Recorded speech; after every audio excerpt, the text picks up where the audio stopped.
What if I told you that one of the most brilliant heists in history went completely unnoticed for years? Not because of a genius plan, but because of a simple, overlooked detail. This isn't a Hollywood movie. This is the true story of the Hatton Garden safe deposit burglary, a crime that baffled Scotland Yard and was carried out by a group of men who were well past their prime.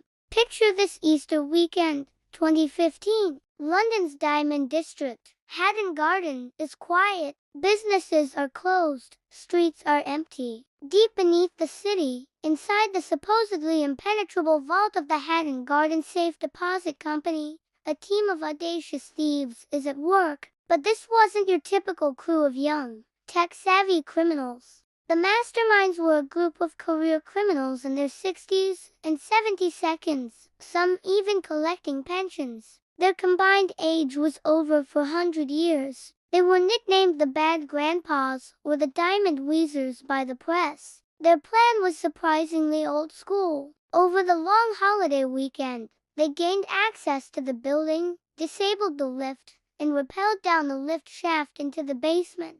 They then used heavy-duty industrial drills to bore a hole through a 2-meter-thick reinforced concrete wall. Think about that for a second. A 2-meter-thick wall, filled with steel bars. It took them the entire night, but they weren't done yet. Once through the wall, they were faced with the massive steel cabinet that housed the safe deposit boxes. It was bolted to the floor and ceiling. They tried to force it open with a hydraulic ram, but it barely budged. Defeated for the night, they slipped away, leaving a mess of tools and debris. You'd think someone would notice, right? A silent alarm had been triggered when they first entered, but the police response was graded as non-urgent, and no one was dispatched. The security guard on duty did a cursory check, saw nothing amiss from the outside, and went home. The first night was a failure, but the crime had gone completely unnoticed. This is where the story gets even more unbelievable. Undeterred, two of the men went to a hardware store the next day,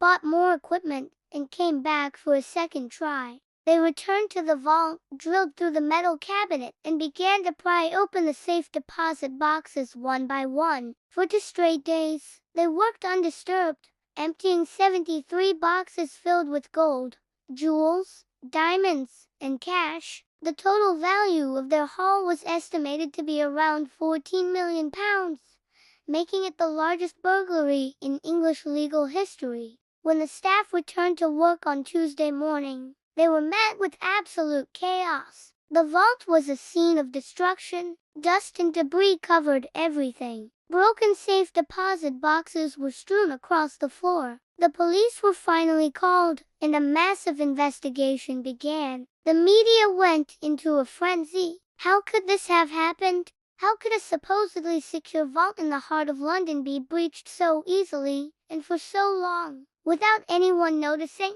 The initial police investigation was stumped. There was no forced entry at the main doors, and the CCTV footage seemed to be missing. It seemed like a ghost crime. The thieves had been meticulous in some ways, disabling cameras and alarms, but incredibly clumsy in others, leaving behind their specialized drill and other tools. It was a strange mix of professional planning and amateur execution. The breakthrough came from a place the thieves never expected: their own conversations. The police suspected it was an inside job or carried out by experienced criminals. They started pulling records of known associates and career burglars. They began extensive surveillance, planting listening devices in the cars and favorite meeting spots of their main suspects. And that's when the bad grandpas started talking, and they couldn't stop. They bragged about the heist. They argued about how to split the loot. They complained about each other. In one hilarious recording, one of them, Brian Reeder, the 76-year-old ringleader, was heard complaining about another member's performance during the heist. The police listened in as they planned how to melt down the gold and sell the jewels. Every incriminating word was recorded. It was this bragging, this inability to just keep quiet after pulling off the crime of the century, that led to their downfall. Within weeks, police raids were carried out across London and Kent. They arrested the entire gang. They found stashes of jewels hidden in some bizarre places, including one bag of diamonds concealed at the bottom of a gravestone in a cemetery. The evidence against them was overwhelming, thanks to their own loose lips. The trial was a media circus. The public was fascinated by this gang of elderly criminals. They weren't slick masterminds. They were grumpy old men who used their bus passes to travel to the scene of the crime. They had diabetes, arthritis, and one